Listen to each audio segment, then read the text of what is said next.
Good afternoon. Thank you for joining us.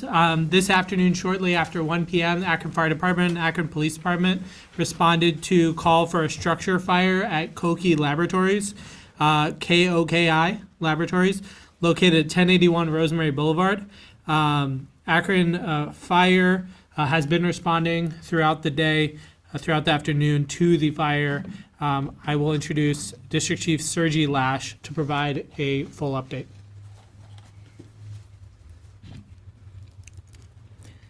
Thank you all for being here. As Mayor said, we received a call shortly after 1 o'clock, about 1:12. Our first arriving unit on the scene arrived about 1:14. We had reports of heavy smoke and flames showing through the back of the building. Once we arrived, we saw it was a commercial building. Employees had already evacuated. We heard, after we were on scene, shortly before 3 o'clock, a small explosion. And that's when we decided to upgrade to a third alarm fire and evacuate the neighborhood.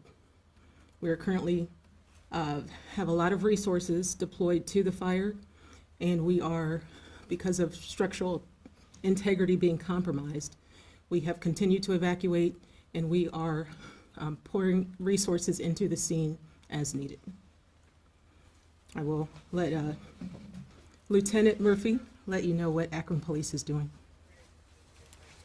The Akron Police Department's primary response has been partnering and assisting the Akron Fire Department in all of their efforts. We did assist with traffic control and consistently blocking off the areas. Now have a perimeter set up around South Arlington Street, East Waterloo Road, Kelly Avenue, and Triplet Avenue. We also assisted the Akron Fire Department with the evacuation efforts and have began the reunification efforts with the City of Akron, and Mayor Malik will discuss a little bit more about that. Thank you both. We have set up 3 reunification centers, places where folks can go from the evacuation zone. That's Firestone Park Community Center, which is now full. Joy Park Community Center, which is at 825 Fuller Street, and then Mason Park Community Center, which is at 700 East Exchange Street. We have Red Cross on hand at Firestone Park, and we'll be on hand at all the centers. They have water and food, and will continue to respond as necessary. At this point, we will take your questions. Mayor, what have you been able to determine as far as what types of chemicals could be in there? We initially heard propane, but there's also the possibility of other chemicals, and there's some reports of the smell in the air. So what's the danger level of the chemicals that are possibly going into the air as we speak? Thank you, Bob.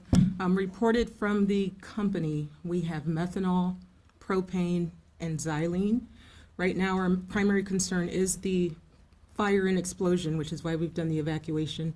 Residents don't have to worry so much about the smoke right now unless they have underlying health conditions. What do residents have to worry about right now? Being safe, making sure they get to those reunification points like Mayor and Lieutenant Murphy mentioned, and staying away from where we've evacuated with a perimeter of about a half mile. Why is that so important?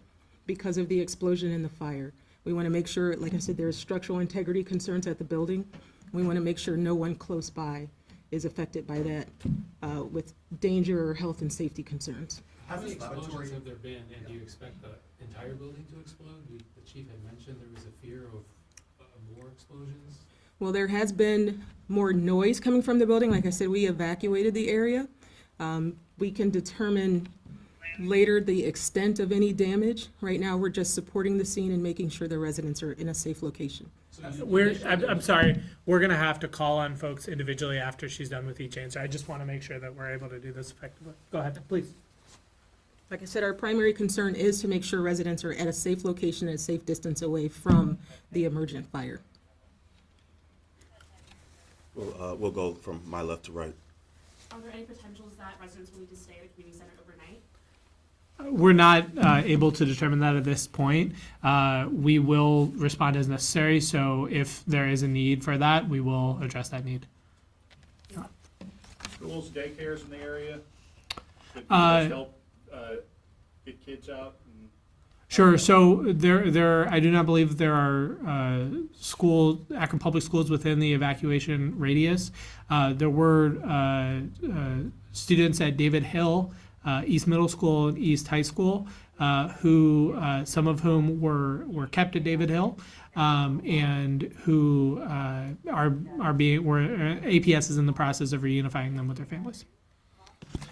Is that primarily a commercial district? How far are the residences from this location? Have there been any injuries or transports? There are several residential neighborhoods near this. There is a high rise at 1010 Rosemary. There's the Rosemary Erickson apartments that are adjacent to the site as well. And there are, I believe, another series of apartments as well. Then there are a number of businesses along Arlington and some along Rosemary. So it is kind of a mixed situation when it comes to industrial and residential. We want to make sure everyone leaves from that evacuation zone. If folks have an issue, have mobility issues and need help, they can call 911 and assist.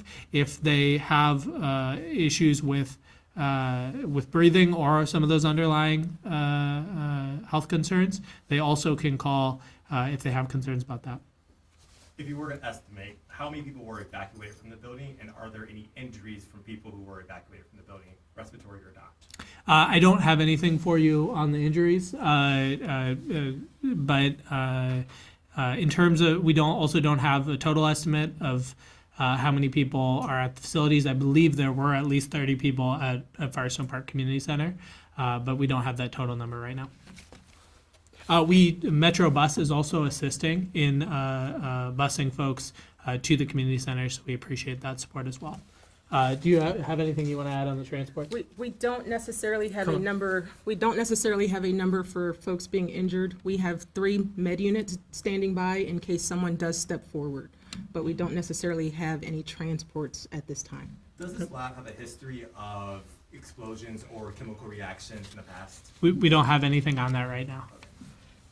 Derek? Has there been a cause of That we don't have anything on that right now. The underlying cause will be subject of future investigation. Bob? 2 questions. Is there any initial estimate on how long the evacuations could last? I know you said you weren't sure about overnight. And then for Sergi, methanol, propane, xylene, can you tell us anything more about those? The danger level, combustibility, that kind of stuff. We do have our hazmat team on scene, and they will do the research on any kind of hazards, health hazards as well. But primarily, again, right now, we're focused on the flammability and explosive properties and making sure the rest of the neighborhood outside that perimeter is safe. Do we have any confirmation? You mentioned Koki, but then online I'm also seeing S&B products. Do we have any confirmation which is the actual official company name? No, at this point, we believe it's Koki Labs, but we will determine that going forward. Has county emergency management been notified, or are they involved? Yes, County Emergency Management has been in close touch with our emergency management, and I believe there's a shared channel as There well. is. Yes. For first responders, in your time on the job, have you all ever experienced anything to this magnitude in terms of explosions, in terms of fire, in terms of smoke that we see coming out of this building? As far as our history and what we're used to, we try to keep Akron safe at all costs. We make sure our folks are trained, and if they're prepared and do the proper training, we're prepared for any incident. So we hope not to see this, but we are prepared in the event that we see it. Have you ever seen it before? We have, Yeah. All right. yes. Garrett? have Akron Fire or Akron Police called out to surrounding municipalities for mutual aid? Go ahead. At this time, we haven't utilized mutual aid. We do have a unified command structure in place between the Akron Police Department and the Akron Fire Department. So we've, as District Chief Lash mentioned before, we've trained for incidents like this. We've trained jointly with the fire department, so we feel as though we're prepared to handle it. Bob? I know you sort of went over this at the beginning, but can you explain sort of a timeline of the call coming in, and then at what point did the explosion happen, and then you're switching to more of a defensive tactic, I assume, and is that remaining the case? right now? Is there anything more that can be done while this is going on? Well, we've got exhaustive efforts and resources on the scene. Like I said, the call came in around 1:12. Our first arriving unit was about 1:14. We heard that first small explosion just before 3 p.m., which is when we began to evacuate the area. Until the fire and the scene is completely safe, we will make sure the scene and the perimeter also stays evacuated of residents, employees, and we'll continue to secure that scene. This fire is taking place within Councilman Johnny Hanna's ward.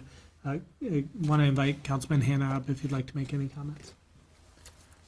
Thank you, Mr. Mayor. On behalf of Ward 5 residents, we would like to thank the mayor, the fire department, and the police department for excellent evacuation. All the citizens in Ward 5 and in that particular area are very grateful that no one has been injured so far and no one has been taken to the hospital. Again, we want to thank the city for their expertise of getting those residents out of the area, and also thank Metro Regional Transit Authority for providing the buses to remove those residents from the area.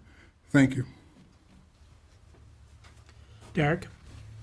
Is there, can you tell me at all what Kochi Laboratories does? Why are these chemicals in that warehouse? Do we know anything about the business?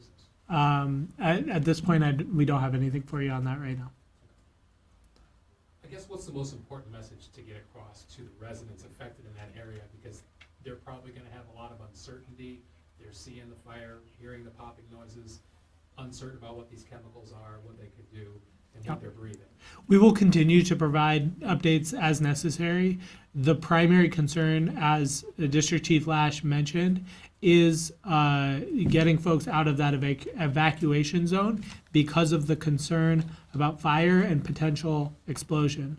There is not an air quality chemical concern at this point for folks outside of that evacuation zone. We are continually monitoring the situation, and if that changes and guidance needs to change, we will communicate that as soon as possible. But it is the message we want to send is that if folks are within that evacuation zone, hopefully folks are not within that evacuation zone at this point, but if they are, they need to get out, or they need to let us know so we can try to help get them out. With a follow-up to that, Sure. is there an air quality chemical concern within the evacuation? Not I don't- outside, within, and is there testing actively going on? How do you know? Summit County Public Health is responding. I don't have any specific things to report on the air quality. District Chief, do you? Correct. Yep. Just to confirm, Firestone's community center is currently full, but they're serving at Mason Park and Joy Park? Yes, I think in order, we would like folks to go to Joy Park, and then if Joy Park is full, to Mason. But yes, that's Firestone Park, we believe, is full. Folks on our live stream are asking if the evacuation area is going to expand at all. To the extent that it would, we would immediately let folks know. At this point, it is not. That's based on the command decision of fire and APD at the scene. There's no dumb question. So is the fire still active right now? It is, which is why we've got the scene secured. So the fire currently is still active, and until it is completely out, we'll make sure that scene stays secure and the residents and any visitors to that neighborhood stay safe. Earlier today, you said you guys got a call for help coming from Kochi Lab around 1 p.m. with heavy smoke and heavy flames coming from the building. Who made that call? Was it an employee? Was it a resident? Was it a citizen? That we are not certain. Well, I am not certain. I would have to check our notes, and then we can update you with that information. Anyone else? Okay, thank you all. We will continue to provide updates as necessary. We appreciate you responding quickly. And again, just want to reiterate, our primary concern is making sure that we get folks out of that evacuation zone. Thank you very much. And especially thank you to Akron Fire Department, Akron Police Department, and City of Akron staff who have been responding and addressing this concern. Thank you.